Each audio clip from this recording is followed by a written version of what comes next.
Is jy op soek na 'n goeie lees? Bloedspook deur Charles Karelse is 'n moetleesboek. Bloedspook is 'n boeiende mengsel van Afrikaanse speurverhaal, mitologie en plaaslewe wat diep in die Suid-Afrikaanse kultuur en landskap geanker is.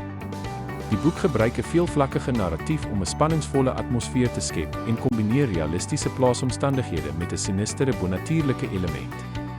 Die boek is ideaal vir lesers wat hou van hulle verhale wat hul voete in die werklikheid hou, terwyl dit tog 'n element van die onverklaarbare bevat.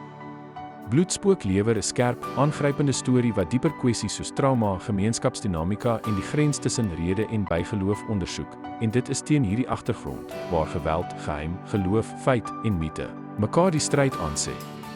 Reinhard Malan bevind homself in die middelpunt van die chaos en probeer om sin van sy eie lewe te maak. Maar dit is in hierdie lewensgevaarlike omstandighede, waar hy weer leer wat die lewe beteken, vrede maak met homself en sy verlede. En waar hy die moed kry om aan te hou veg vir beter toekoms.